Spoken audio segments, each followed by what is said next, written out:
కేవలం 10 కోట్ల రూపాయల పెట్టుబడి నేడు దాదాపు 1,00,000 కోట్ల విలువ. ఒక ప్రభుత్వ సంస్థ తీసుకున్న వ్యూహాత్మక నిర్ణయం దేశంలోనే అత్యంత విజయవంతమైన పెట్టుబడుల్లో ఒకటిగా నిలిచింది.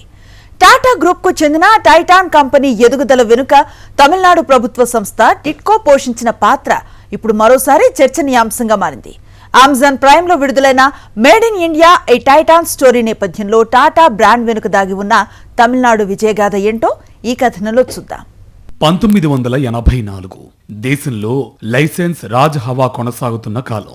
గడియారాల తయారీ అంటే కేంద్ర ప్రభుత్వ అనుమతులు, దిగుమతి క్లియరెన్సులు, విదేశీ సాంకేతికతకు ఆమోదాలు తప్పనిసరి. అప్పట్లో మార్కెట్ మొత్తాన్ని హెచ్ఎంటీ ఆధిపత్యం చలాయిస్తోంది. అలాంటి సమయంలో కొత్తగా గడియారాల తయారీ రంగంలోకి రావాలని టాటా గ్రూప్ నిర్ణయించింది. అయితే ప్రాజెక్టును ముందుకు తీసుకువెళ్లేందుకు Tamil Nadu industrial development corporation TIDCO భాగస్వామిగా ముందుకొచ్చింది. టాటాల దగ్గర పెట్టుబడి, బ్రాండ్ ఇమేజ్, అంతర్జాతీయ సంబంధాలు ఉంటే టిట్కో భూమి, ప్రభుత్వ అనుమతులు, మౌలిక సదుపాయాలు సమకూర్చింది. ఈ రెండు శక్తులు కలిసి ఉమ్మడి సంస్థ ఏర్పాటైంది.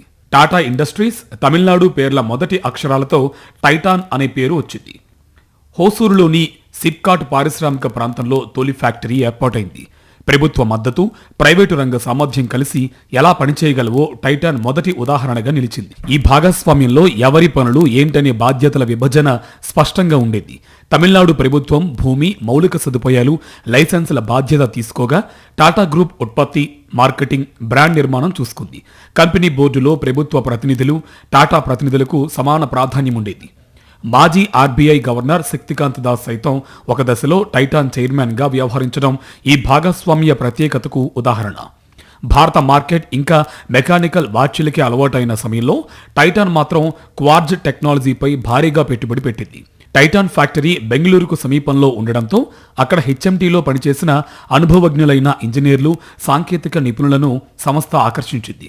టైటాన్ వ్యవస్థాపకుల్లో ఒకరైన జెరెగ్జస్ దేశాయ్ ఉత్పత్తి నాణ్యత నుంచి ప్రకటనల వరకు ప్రతి అంశంపై ప్రత్యేక శ్రద్ధ చూపించారు. ఫలితంగా కంపెనీ మొదటి ఏడాదిలోనే లాభాల్లోకి వచ్చింది. టైటాన్ విజయం కేవలం గడియారాలకే పరిమితం కాలేదు. హోసూరు ప్రాంత ఆర్థిక వ్యవస్థను పూర్తిగా మార్చేసింది. వేలాది యువతకు ఉపాధి కల్పించింది. అనుబంధ పరిశ్రమలు, మెటీరియల్ సరఫరాదారులు, శిక్షణా కేంద్రాలు ఏర్పడ్డాయి. ఒక పరిశ్రమ వస్తే ఆ ప్రాంత అభివృద్ధి ఎలా జరుగుతుందో హోసూరు ఉదాహరణగా నిలిచింది. చిన్న పట్టణం నుంచి హోసూరు ఏకంగా దేశ పారిశ్రామిక మ్యాప్లో కీలక కేంద్రంగా ఎదిగింది. అయితే టైటాన్ కంపెనీలో అసలు మలుపు 1996లో వచ్చింది. బంగారు నగల రంగంలో తనిష్క్ బ్రాండ్ను ప్రారంభించింది.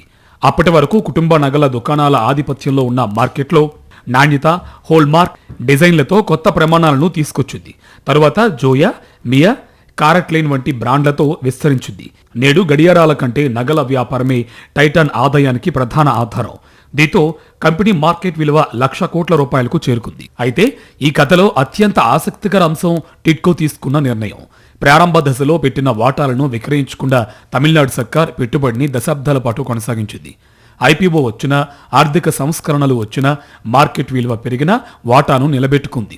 ప్రస్తుతం టైటాన్లో దాదాపు 28% వాటాతో టిట్కో అతిపెద్ద వాటాదారుల్లో ఒకటిగా ఉంది.